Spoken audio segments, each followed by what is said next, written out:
Bueno, buenos días a todos. Mi nombre es Romina Petri, yo soy médica oftalmóloga especialista en oculoplástica y hoy vamos a hablar de tosis palpebral.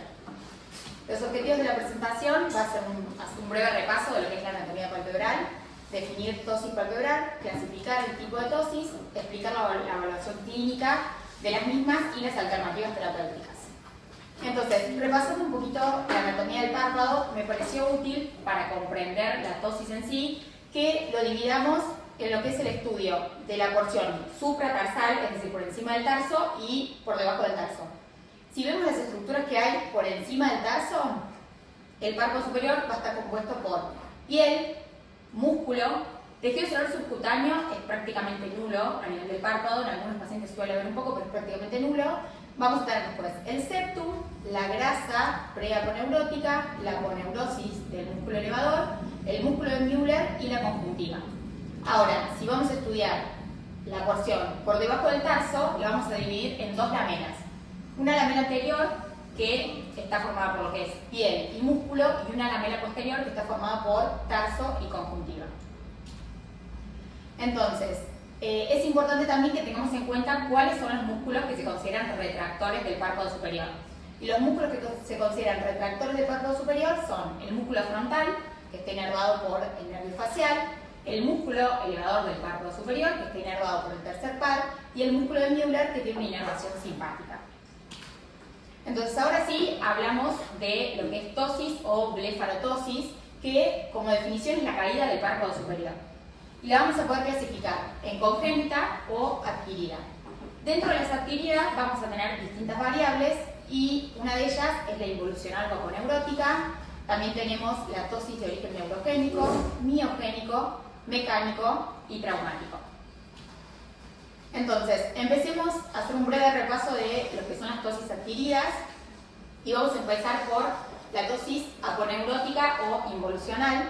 Es la causa más común de tosis palpebral y se debe a una alteración a nivel de la aponeurosis del músculo elevador del párpado. ¿Y por qué se da esto? Por estiramiento o desinserción de su posición habitual, es decir, a nivel del tarso. ¿Sí? Las causas pueden ser varias, dentro de las más frecuentes se da por tracciones repetitivas del párpado superior, pacientes que usan lentes de contacto de manera crónica, o después de cirugía. Puede pasar que muchas veces operan un paciente de retina o catarata, le ponen el bléfaro y después por un periodo, por este mismo estiramiento, pueden llegar a tener una tosis. Y también, por supuesto, senil por la misma debilidad de los tejidos. Entonces, ¿cómo es la clínica de una tosis aponeurótica? Esto ya lo vamos a ver más en detalle, pero vamos a tener un DMR1, que es la distancia margen reflejo reducido. Vamos a tener un pliegue palpebral alto, como vemos acá, y por lo general la función del músculo elevador está conservada o levemente disminuida. Otra causa de tosis es la tosis neurogénica, que se da por lesiones o disfunciones a nivel del sistema nervioso, ya sea tercer par, que inerva el músculo elevador del párpado superior, o a nivel de la vía simpática, que inerva el músculo del Müller. Entonces, dentro de las principales causas, vamos a tener parálisis del tercer par, de múltiples etiologías, ya sean neurisma, tumores, traumatismos, infecciones. Y la clínica de estos pacientes va a ser una desviación ocular. Recordemos que el recto externo está inervado por el sexto par, entonces cuando nosotros vemos un paciente que tiene un tercer par, el globo ocular va a estar desviado hacia afuera, ¿sí? Va a presentar una tosis palpebral y puede o no tener afección pupilar. En estos pacientes, por supuesto, lo primordial es hacer una neuroimagen para descartar la urgencia. Y otra causa de tosis neurogénica es el síndrome de Horner, que puede ser congénito o no. ¿Por qué se puede dar en caso de que sea adquirido? Por lesiones al nivel del sistema simpático, como dijimos, es la etiología, digamos, de la inervación, y pueden ser por lesiones cervicales, traumatismos, tumores o iatrogénico, como por ejemplo después de alguna cirugía. La clínica van a ser tosis leves, es decir, tosis menores a 2 milímetros. Van a presentar miosis, como podemos ver acá, tiene esta pupila más chica. Presentan anhidrosis y heterocromía. Por lo general son heterocromías sutiles, ¿sí? Como ven acá, uno un poquito más verde, el otro un poco más celeste. Otras causas son las miogénicas, que por lo general suelen estar asociadas a distrofias musculares, como por ejemplo la distrofia oculofaríngea, que se caracteriza por tosis y disfagia, la oftalmoplegia crónica progresiva, que es una enfermedad mitocondrial que genera una debilidad progresiva de todos los músculos oculares, y la distrofia miotónica, que también hay una disminución en la motilidad de los músculos extraoculares, se presentan con tosis y cataratas. Una causa también importante de tosis miogénicas que siempre hay que descartar es la miastenia gravis, que es una enfermedad autoinmune que se caracteriza por la presencia de anticuerpos contra los receptores de acetilcolina, y los pacientes van a tener una tosis que es una tosis que es bilateral, que va a fluctuar incluso en el transcurso del día. El paciente les va a decir, a medida que pasa el tiempo o que estoy cansado, noto que los párpados se me caen más, pueden tener visión doble, y algo que podemos hacer en el consultorio como test diagnóstico es el test de la fatiga, en donde le vamos a pedir al paciente que mire hacia arriba, por lo general por 2-3 minutos, una excursión máxima, y vamos a ver cómo, por el mismo cansancio, el párpado empieza a caer, y una mejora con el test de hielo. Cuando nosotros aplicamos frío, también por entre 2 a 5 minutos, vamos a observar que el párpado se eleva, ¿sí? Otras causas pueden ser causas mecánicas, que se da por peso a nivel del párpado superior, que pueden ser cosas benignas desde un chalacio, un hemangioma, algún neurofibroma, o por tumores malignos que generan peso en el párpado superior, y con esto se genera el descenso del mismo. Y después traumatismos, que los traumatismos pueden ser ya sea a nivel del músculo, a nivel de la aponeurosis, o a nivel de las vías nerviosas, como estuvimos viendo anteriormente. Entonces, vamos a pasar a la tosis congénita, que las tosis congénitas se caracterizan por estar desde el nacimiento. ¿Por qué se producen? Hay una digenesia del músculo elevador del párpado superior, en donde hay reemplazo del tejido muscular y aponeurótico por tejido fibroso y adiposo. Puede ser uni o bilateral, aunque es muchísimo más frecuente que se presente de manera unilateral, y pueden estar también asociadas a síndromes genéticos como el síndrome de blefarofimosis, el síndrome de Marcus-Gunn o distrofias musculares. En los chicos se puede asociar a lo que es miopía, astigmatismos y ambliopía, que esto es siempre lo importante de diagnosticar en un chico que tenga tosis, que esta deprivación de su eje visual no lo esté ambliopizando, ¿sí? Y van a tener una tortícolis porque al tratar de compensar el párpado caído, por lo general tienen esta posición de la mirada. Entonces, el tratamiento en los chicos va a ser quirúrgico y va a depender del grado de tosis, de la función palpebral y principalmente del riesgo de ambliopía que tenga. Siempre que nosotros estemos en un chico pequeño que tenga un párpado caído y que eso esté generando ambliopización, la cirugía tiene que ser ya, ¿sí? En cambio, si es un chico que tiene una tosis que no afecta el eje visual, que no le vemos que le está produciendo ni astigmatismo ni lo está ambliopizando, bueno, se puede esperar, ¿sí? Algo característico clínico de las tosis congénitas, como vemos acá, es la ausencia del pliegue palpebral, ¿sí? Por lo general, como les dije, suelen ser tosis, que más frecuentemente son tosis unilaterales, y cuando hacemos la evaluación clínica no tienen el pliegue palpebral, ¿sí? Entonces, ¿saben más o menos cuáles son las medidas importantes que hay que evaluar si nosotros nos llega al consultorio un paciente con tosis?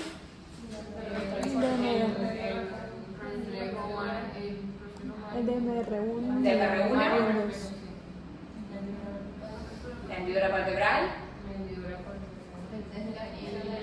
La Test función de de epinefrina, la función del elevador. Perfecto. Bueno, entonces, como dijeron, la hendidura palpebral, la distancia marca el reflejo superior, el pliegue cutáneo, como vimos recién que nos puede hablar si es una congénita o no, por ejemplo, la función del elevador y el reflejo de dedo. Entonces, ¿cómo hablamos de la hendidura palpebral? Siempre idealmente medirlo desde el borde nasal de la pupila, que es el pico más alto, y por lo general es entre 9 y 11, ¿sí? Puede variar según la etnia, según la anatomía de cada paciente, pero entre 9 y 11 se considera una hendidura palpebral normal. La distancia marca el reflejo es la distancia que vemos desde el reflejo pupilar hasta el borde del margen del párpado superior. ¿Cómo hacemos eso? Le pedimos al paciente que vea en posición primaria, iluminamos con una linterna y medimos esa altura. Por lo general, entre 4 a 5 milímetros es un valor normal. El pliegue cutáneo, como vimos, hay una diferencia entre lo que es hombre y mujeres, porque un pliegue palpebral en hombre es entre 6 y 8 y la altura del pliegue palpebral en una mujer es entre 8 a 10. ¿Y por qué es importante esto? Como vimos recién, nos informa del tipo de tosis. Hablamos recientemente que la tosis congénita por lo general se suele presentar sin pliegue. Nos habla también de la función del elevador. Siempre que nosotros vemos un paciente que tiene una tosis palpebral, cuando no nos damos cuenta si está o no está la tosis, muchas veces nos sirve comparar el pliegue de un párpado con el pliegue del otro y vamos a ver que uno lo tiene un poquito más alto y eso es porque la misma coneurosis se está desinsertando o elongando, entonces las fibras, que anatómicamente recuerden que la aponeurosis viene y se inserta en el tarso, pero da unas fibras a nivel de la piel, que eso justamente es lo que nos marca el pliegue palpebral. Entonces, al estirarse o elongarse, vamos a ver este pliegue palpebral un poco más alto. Y por supuesto, a la hora de hacer una cirugía, es nuestro plano de incisión, ¿sí? Algo súper importante que yo creo que diría de las cosas más importantes a evaluar una tosis es la función del músculo elevador. ¿Cómo hacemos esto? Le pedimos al paciente que mire hacia abajo, con nuestro pulgar bloqueamos el frontal y mirando hacia abajo ponemos una regla y de ahí le pedimos que mire, haga una excursión máxima hacia arriba y medimos esa excursión. Lo normal es 13 más menos 2, pero ahora vamos a ver un poquito mejor cómo nos permite esto clasificar las tosis. Entonces, las tosis las vamos a poder clasificar en leve, moderada o severa, ¿sí? Con respecto al DMR1, bueno, se habla que una tosis leve tiene un DMR1 de 4, una moderada de 3 y una severa menor a 2, pero diría que lo más importante es esto, ¿sí? Nosotros cuando evaluamos la función del músculo elevador, vamos a decir que es una tosis leve si tenemos una función del músculo elevador mayor a 8 milímetros, moderada entre 7 a 5 y una mala función del músculo elevador es menor a 4, ¿sí? Entonces, ¿qué tipos de tratamientos conocen respecto a la tosis? Acá, como dijimos, clínicos y quirúrgicos. Los clínicos los vamos a dejar para todo lo que sea causa neurogénica, que todo eso va a requerir un tratamiento por un médico clínico, un neurólogo o un tratamiento de una miastenia gravis, por ejemplo. Si nosotros ya descartamos ese tipo de etiología, bueno, vamos a enfocar a la tosis de causa palpebral propiamente dicha. ¿Y qué tipo de cirugías conocen? Bien, ¿y alguna otra? Bien, ¿o cómo se llama también esa? ¿Alguien más que sepa?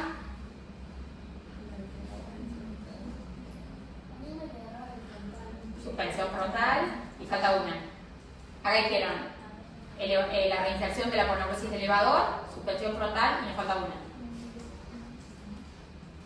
Bueno, se llama conjuntivo pilorectomía. Antes también se llamaba fasciolación, pero ahora lo vamos a ver en detalle. Entonces, como les explicaron que es súper importante a la hora de cuando nosotros nos llega un paciente al consultorio, ven que tiene una tosis, por supuesto, orientarnos a ver de qué etiología es la tosis que tiene el paciente. Ya descartamos la urgencia, bueno, nos enfocamos a ver qué tratamiento va a tener esa tosis. Entonces, algo básico es la función del músculo elevador. Entonces, tenemos un paciente con una buena función del músculo elevador, que ¿cuánto dijimos que era? Mayor a 8. Tenemos dos tipos de cirugías para hacer. Por un lado es la reinserción de la aponeurosis del músculo elevador, que la podemos hacer por un abordaje vía anterior, que es a través del pliegue, o un abordaje posterior, que es a través de la conjuntiva. Y otra cirugía es la conjuntivo-pilorectomía, ¿sí? Que esta técnica se reserva para tosis menores a 2/3, ¿sí? milímetros, es decir, tosis que son leves. Y después, pacientes que tienen una mala función del músculo elevador, que cuando decimos que una función es mala, no. 25 y 7 moderada, mala menor a 4, ¿sí? Entonces, si vemos que nosotros bloqueamos, hacemos la excursión y eleva menos de 4, es una muy mala función. Si hacemos una reinserción, por lo general no vamos a tener un buen resultado y mucho menos con una conjuntivo-pilorectomía. Entonces, las técnicas acá es una resección supramáxima del elevador o una suspensión frontal, ¿sí? Que es lo que comentaban recién. Entonces, la reinserción de la aponeurosis, ¿para qué va a estar indicado? Para pacientes que tienen tosis con una función del elevador buena o regular, y el abordaje, como dijimos recién, puede ser anterior, es decir, a nivel de la piel por el pliegue, o posterior, virtiendo el párpado y ingresando a través de la conjuntiva, ¿sí? Y la conjuntivo-pilorectomía, ¿en qué consiste? En resecar lo que es conjuntiva y Müller, y está indicado para tosis pequeñas, es decir, tosis leves menores a 3 milímetros. el abordaje se hace por dentro. ¿Sí? Recuerden la anatomía, si nosotros repasamos la anatomía, que es piel, músculo, septum, grasa prepeneurótica, aponeurosis, Müller y conjuntiva, si nosotros vamos a hacer esta cirugía, directamente vertimos el parto y ya tenemos conjuntiva y Müller. ¿Sí? Entonces, acá les traigo un par de casos clínicos para que vayamos viendo en conjunto y podamos aplicar esto que vimos. Es una paciente que hacemos un examen, llega la paciente al consultorio, se descarta siempre, como todo paciente, una buena anamnesis, antecedentes oftalmológicos, antecedentes sistémicos, preguntarle si fluctúa o no fluctúa la tosis, antecedentes de riesgo que tenga, fuma, hipertensión, diabetes y demás. Una vez que descartamos todo eso, empezamos con el examen. Hendidura palpebral. Esta paciente tenía una hendidura palpebral de 12 y de 10. ¿Sí? El DMR1 presentaba un DMR1 de 4 milímetros en el ojo derecho, 2 milímetros en el ojo izquierdo. La función del elevador era de 15, o sea, buenísima. Entonces, se le presenta a este paciente. ¿Qué tratamiento le indican?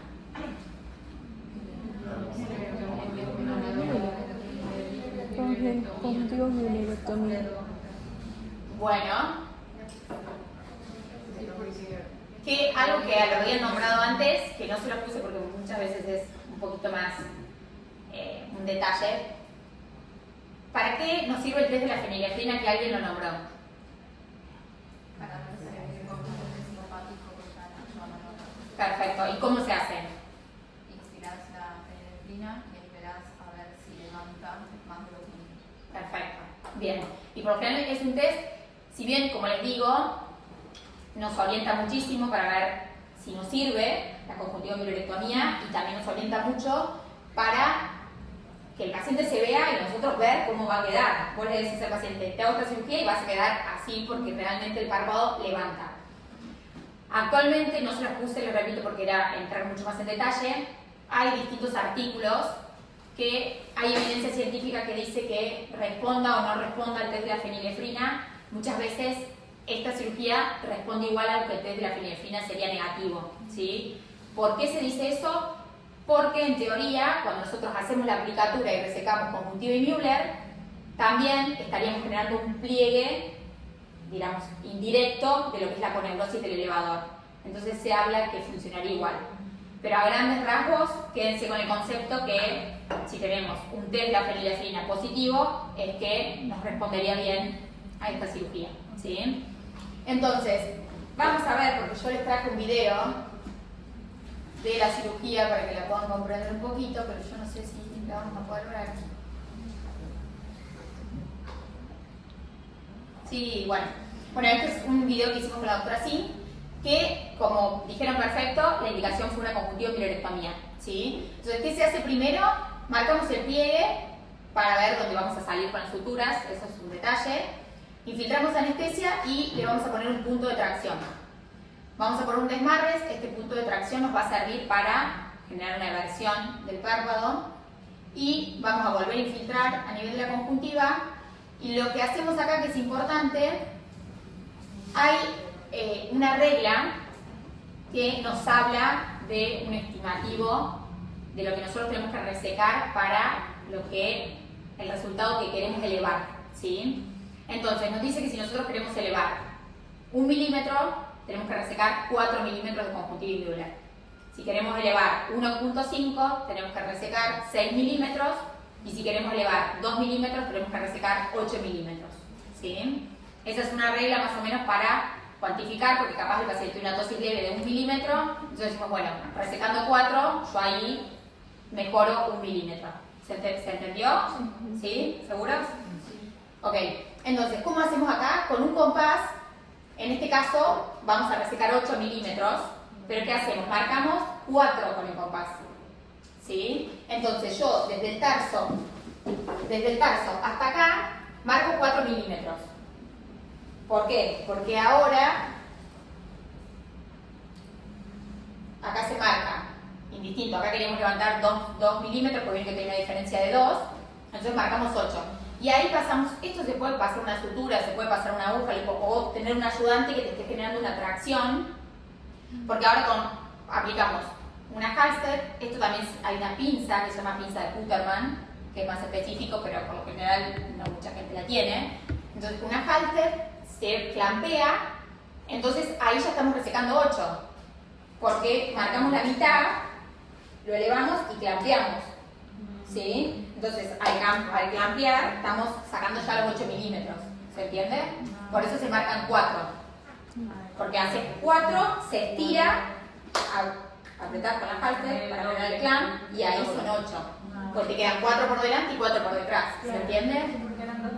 Si queremos sacar 8, si no es 4, nos quedan 2 y 2, ¿sí? Hay otra técnica que directamente que es un poquito más larga, pero directamente uno hace la incisión sin hacer esto y va evolucionando y va levantando un flap de conjuntiva y Müller, y ahí sí, levantás todo el flap y medís los 8 milímetros enteros y reseccionas, haces el corte del flap, ¿sí? Pero acá como se hace un clampeo, es mucho más rápido también que ir porque el Müller sangra muchísimo. Entonces esto medís, haces así, se clampea y después, como ven acá, se van a pasar suturas que lo ideal es que estas suturas sean una sutura que no sea reabsorbible, porque en un nylon 5 está bien. Entonces se pasa primero un punto por piel y ahí vamos pasando puntitos a través de Müller y conjuntiva y vamos a volver a salir por piel. ¿Y qué hacemos ahí? Cortamos y resecamos lo que nosotros contamos que íbamos a sacar de conjuntiva y Müller, ¿sí? Esto, súper importante, no cortar la sutura, porque si cortamos la sutura, chao, se nos fue la conjuntiva y el Müller para adentro, ¿sí? Entonces asegurarte que pase la sutura y el corte tiene que ser por arriba. Ahí, bueno, vemos la porción de conjuntiva y Müller que sacamos, ¿sí?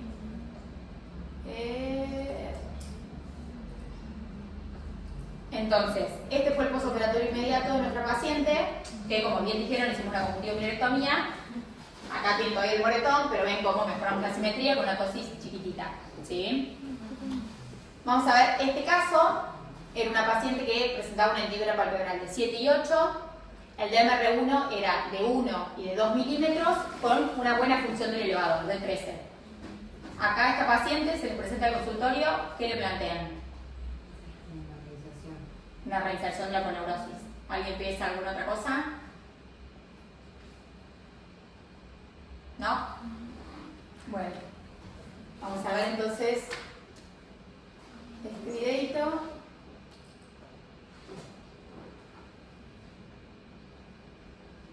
Este está un poquito más rápido. Hicimos una reinserción. En este caso hicimos una reinserción vía anterior.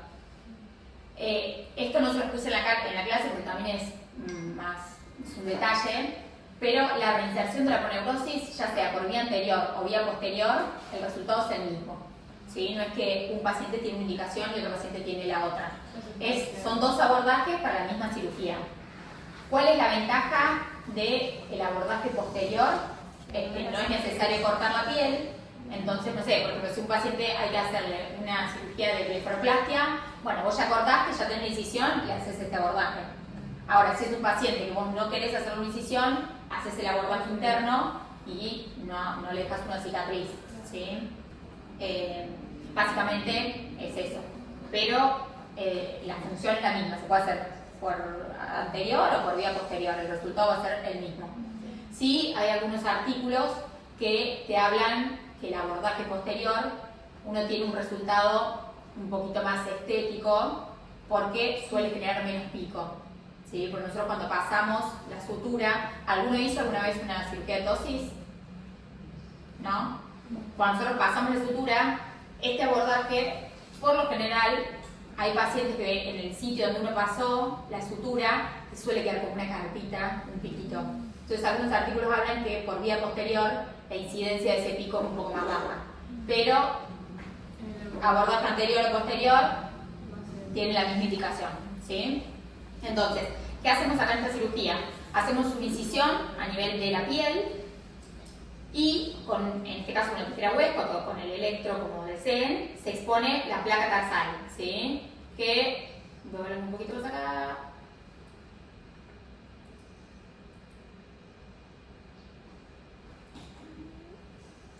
Ahí, esto que ven acá, blanquito, es el tarso, ¿sí? Entonces cortamos piel, cortamos músculo liberamos y exponemos el tarso, que quede bien limpio, bien blanquito, y después vamos a ir a buscar la aponeurosis del elevador, que es eso, que con esta pinza estamos traccionando y empezamos a liberar. Acuérdense la anatomía: piel, músculo, septum, que hay que abrirlo, y algo que nos sirve de referencia para saber que estamos es la grasa preaponeurótica. Entonces, cuando uno ve la grasa preaponeurótica, límpienlo y va a empezar a aparecer nacarada la aponeurosis, ¿sí?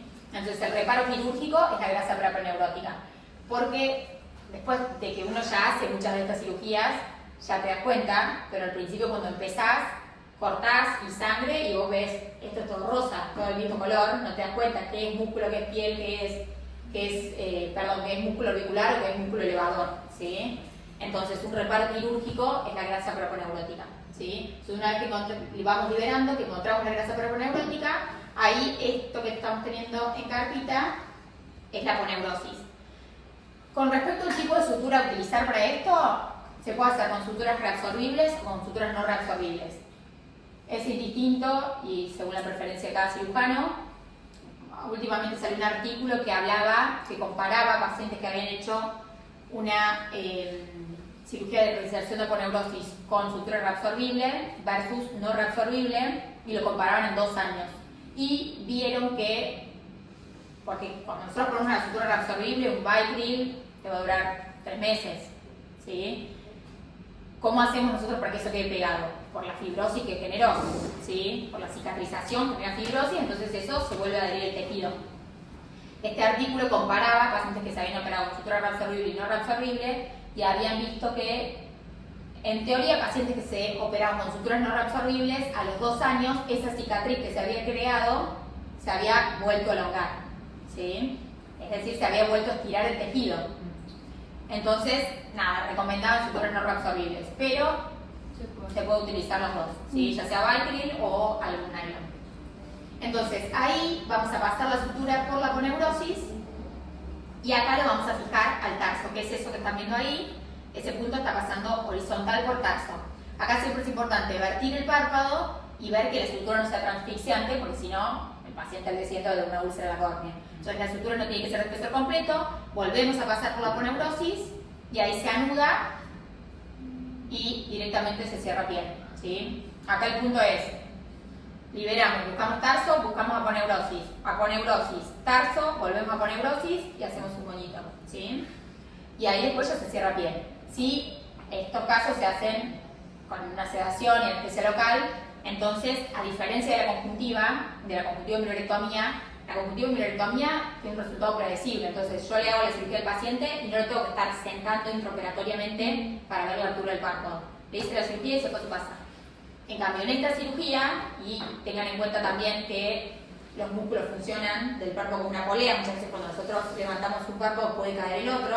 Entonces, intraoperatoria, hacemos una sutura, le pedimos al paciente que se siente y miramos en qué posición está.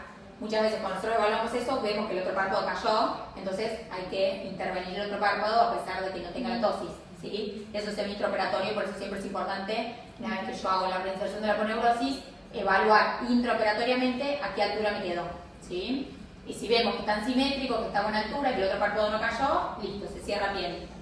Y ahí yo termino la cirugía. Entonces, este fue el postoperatorio, no me acuerdo cuánto era. Acá solamente hicimos una cirugía de tosis, ¿sí? Se hizo un abordaje anterior. En estos casos se le puede asociar una blefarplastia. Ella tenía exceso de piel, se le puede asociar o no, ¿sí? Eso ya también es lo que depende de lo que quiere el paciente. Una cosa es funcional y la blefarplastia puede ser funcional o estética, ¿sí? Miren lo que yo les hablaba recién. ¿Ven el pliegue? Lo alto que está acá, y acá parece que tuviese más piel que antes, pero no, es porque la aponeurosis se reinsertó en su lugar, ¿sí? Entonces, esto de que tengan los pliegues más altos es normal. Esta paciente tenía una hendidura palpebral de 4 y de 8. Cuando medimos el DMR1 era negativo, es decir, no negativo se dice cuando ni siquiera se ve el reflejo.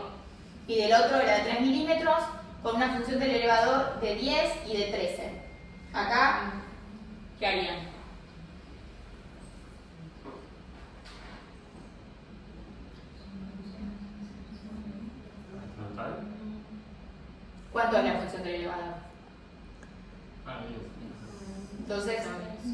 es buena. Bueno, a esta paciente le hicimos una reinserción. En este caso, no tengo el video, pero hicimos una reinserción vía posterior. ¿Sí? Es lo mismo. Ella no quería que le toquemos la piel del párpado. Bueno, se hizo una reinserción vía posterior. Acá todavía tiene hematoma, pero ven cómo abrió el párpado. Eso es lo que se tienen que fijar ustedes. La función del elevador, ¿es buena o mala? ¿Sí? Tenía una función de 10 y 13, era buena. Entonces, la aponeurosis, o sea, el músculo elevador va a funcionar bien porque funciona bien. ¿Sí? Entonces, si nosotros lo reinsertamos, va a andar bien. Y vamos con esta paciente. Es una paciente que tenía un hendidurio palpebral de 4 milímetros en cada ojo. El DMR1 era negativo en ambos. Tenía un Malbel, una función del elevador de 4 y decía que tenía familiares con tosis. ¿Qué le propondían acá a esta paciente? ¿Ven? Lo que estuvimos viendo. ¿Cuáles les dije que eran los músculos retractores? El frontal, elevador y el demiular. Vean acá cómo está compensando con el frontal. Vean todas las arruguitas que tiene porque está tratando de levantar ese párpado con el frontal. ¿Qué le harían acá? Por supuesto, estudiarla, ¿sí? Que no tengan algo miogénico, que no tengan algo neurogénico, sino biológico, miasténico también. Primero evaluar eso, si amerita un manejo clínico antes de... Perfecto, ya descartamos todo. Miastenia gravis, acuérdense que por lo general siempre solicitamos ACRA y un electromiograma de fibra única. Esta paciente ya se descartó, se llegó, en este caso en particular, tenía era de causa miogénica, era una distrofia. Bueno, ¿qué hacen para que vea mejor? Una mala función del elevador. La suspensión del frontal. La suspensión del frontal. Pero tiene mala función. Tiene una función del elevador mala. Entonces, una suspensión frontal. Tengan en cuenta que esta cirugía de suspensión frontal, lo que estamos haciendo nosotros se puede hacer con distintos tipos, ya puede ser con material autólogo como fascia lata o con suturas como Boretex o con técnicas de flap frontal, pero lo que hacemos es sostenerle el párpado para que lo pueda levantar justamente con el frontal. Entonces hay que ser cuidadosos, uno no le puede dejar el párpado totalmente abierto porque la exposición que genera esta cirugía es severa, entonces es frecuente que tengas úlceras a repetición. Entonces, el objetivo de esta cirugía es liberar un poquito el eje visual para que pueda ver, no lograr una apertura valvular de 10-12 milímetros, ¿sí? Porque si nosotros la suspendemos tanto, el paciente queda con el ojo abierto, ¿sí? Entonces, en este caso hicimos una suspensión frontal y acá vemos cómo mejora, incluso miren cómo mejora, que es un detalle, pero ahí las arruguitas nos está compensando mucho menos con el frontal porque ya lo puede tener abierto, ¿sí? De todas formas, esta cirugía funciona con el músculo frontal, ¿sí? Bueno, como conclusión, entonces es importante tener en cuenta que, bueno, la tosis palpebral, como ya lo estuvimos viendo, es la caída del párpado superior, que puede ser una manifestación de enfermedades locales o sistémicas, entonces el examen clínico es fundamental, y que la evaluación clínica apropiada nos permite descartar urgencias y hacer derivaciones oportunas, y tengan en cuenta que en caso que nosotros ya descartamos la urgencia, que descartamos causas clínicas o sistémicas, el tratamiento va a ser nuestro, ¿sí? Y el tratamiento es quirúrgico. Y bueno, muchas gracias por el paso de tiempo y mail. Y creo que tengo acá, no sé si tiene que venir otro profesor.